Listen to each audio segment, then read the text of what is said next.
ボンジュール。フェルメールはお好きですか？今日はとっておきの場所にご案内いたします。オランダはアムステルダムの国立美術館で開かれているフェルメール展です。この展覧会、史上最大のフェルメール展と言われています。これを企画した館長さんからメッセージをいただきましたので、どうぞお聞きください。This will be the only time in history, the first and the last time, that you can see so many beautiful paintings by Vermeer together. 28 paintings by Vermeer. Until June, you can see it in the Rijksmuseum. The first time that the National Museum of the Netherlands organizes a retrospective on Vermeer. So I hope you will make the journey from Japan to Amsterdam. では、その展覧会がどのようなものなのかご紹介いたしますね。こちらはアムステルダム中央駅。とても立派ですね。東京駅を設計した辰野金吾さんがここからインスピレーションを受けていたと言われています。駅から美術館までは歩いて行きます。2月のアムステルダム。寒いですけれど、今日は快晴。とても気持ちが良いです。ここはダム広場。アムステルダム発祥の地だそうです。これは王宮といっても、王様はデンハーグにお住まいなので、この王宮は迎賓館として使われているそうです。ご承知の通り、オランダは国土のほとんどが埋め立て地。街の中を歩くときに何度も運河を渡ります。暮らしの中に水がある風景。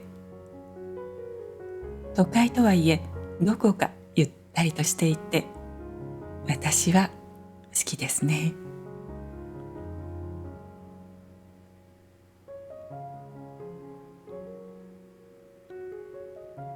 さて、美術館の近くまで来ました。この円筒形の建物はゴッホ美術館。そして緑地の突き当たりに見えているのが今日の目的地、アムステルダム国立美術館です。建物の正面にフェルメール展のポスターが掲げられています。見えますか？美術館に近づいて行きましょう。そう、この建物の真ん中がトンネルのようになっていて、通り抜けができるんです。こちらがエントランス。中はとてもモダンです。フェルメール展の会場に来ました。いよいよ展覧会の始まり。ベルベットのカーテンが高い天井から下がっていて、なんだか劇場のようですね。フェルメールはオランダのデルフトに1632年に生まれた画家。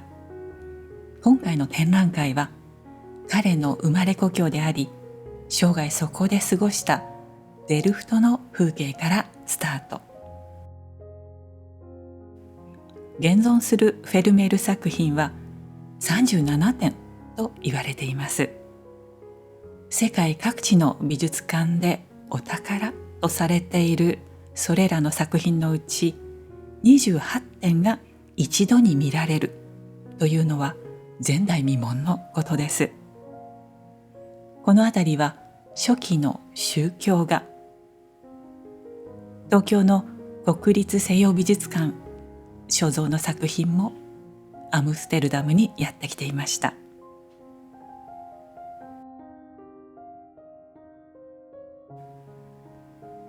これはとてもインパクトのある作品ですね。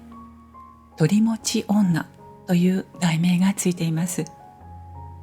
1656年に描かれたようですが、色鮮やかなのに驚きました。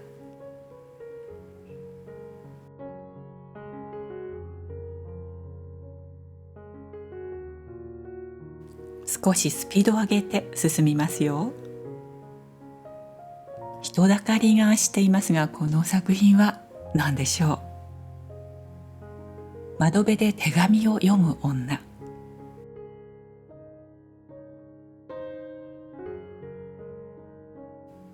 実物を前にすると、この手紙の白さが画面からふわっと浮き上がって光をはらんでいるようで、ハッとするような印象を受けました。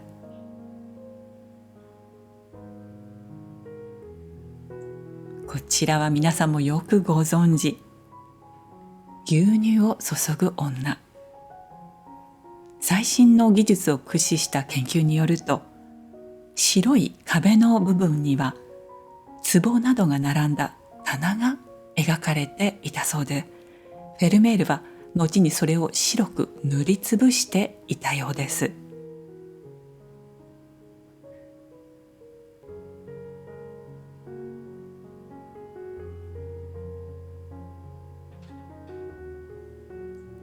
展覧会の順路はこのブルーのラインが目印になっています。また別の部屋へと向かいます。お気づきのように絵画一点一点が間隔を空けてゆったりと展示されています。今回の展覧会では現存するフェルメール作品のうち4分の3を一度に見られるというわけなんですが、特に門外不出とされてきたニューヨークのフリックコレクションが所蔵する3作品がオランダに里帰りしているというのが特筆すべきことなんです。この作品がそのうちの一つ、士官と笑う女。こちらの地図は何を意味しているのか、女の手のグラスは何かとか、フェルメール作品の解釈は尽きないところです。私はこの絵を前にして、まるで今にもこの女性の少し弾んだような声が聞こえてきそうと思いました。静筆な画面の中で表情のある部分というのはその一点のみ、そこに注意が向く。絵の引力っていうんでしょうか。この女性の口角の動かし方までが見えてくるようで、とても引き込まれました。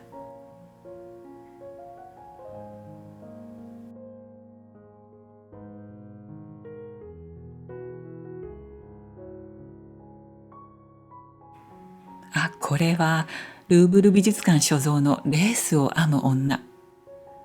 実物は意外なほどに小さくて、手元はまるで細密画のようです。はい、そして真珠の耳飾りの少女。オランダで一番有名な少女と言われていますけれど、確かに世界的スターと呼べるようなアイコンになっていますね。いつ見ても引き込まれそうになります。濡れた唇、不思議な魅力ということで言うと、こんな絵もフェルメールは描いていたんですね。私は初めて見ましたが、すぐさま脳裏に焼き付くようなインパクトがありました。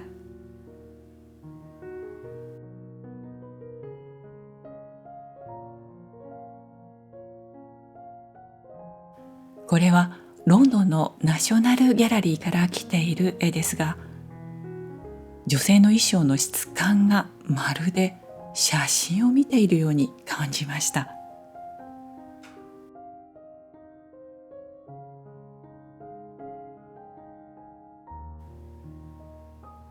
このあたりも何かストーリーを感じるような絵。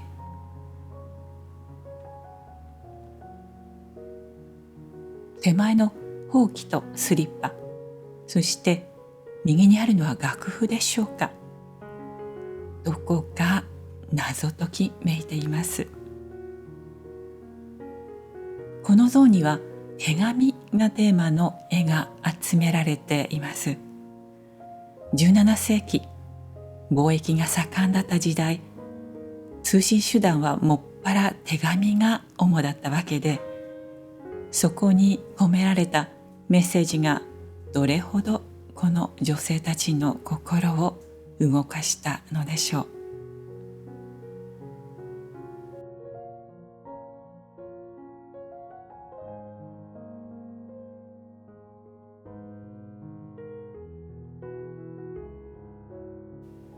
この絵がとっても興味深いと思いました。女性は飲み物を飲んでいるようなんですが、顔の表情が全くわかりません。普通だったら目を描くところではないでしょうか。ところがそこから光線が放たれているように見える。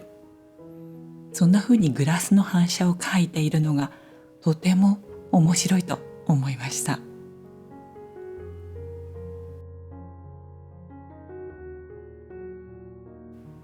これは男性がモデルになっている数少ない作品の一つ、地理学者。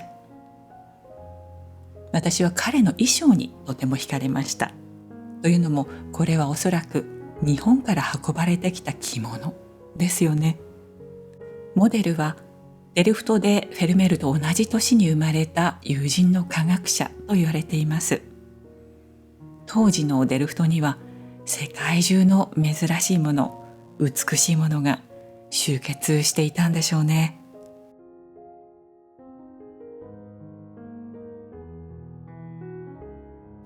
最後の部屋に置かれていたこの絵がとても示唆的でした。フェルメールは経済的にとても困窮した状態で43歳で亡くなったそうですが、これはその晩年に描かれたもの。今回の28点の中では最も後に描かれた絵でした。フェルメールの全作品をつぶさにご覧になりたいという方は、概要欄にクローザートゥフェルメールという美術館のサイトをご紹介しておきますので、ぜひそちらで体験なさってみてください。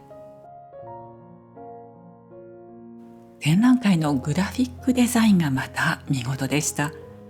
オランダが誇るブックデザイナーのイルマ・ブームさんの仕事です。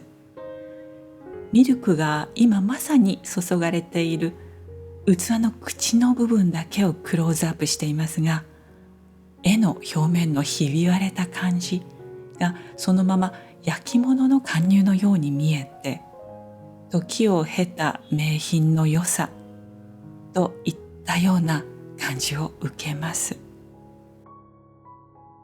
さて、28点という点数は一つの展覧会としてはとても厳選された点数だと思いますが、何というのでしょう、作品の一つ一つに見るものを絵の世界へ引き込んでいく深み、そしてストーリーがあって、それらを巡っているうちにまるで遥か遠くの国、時代に旅をしたような気分になりました。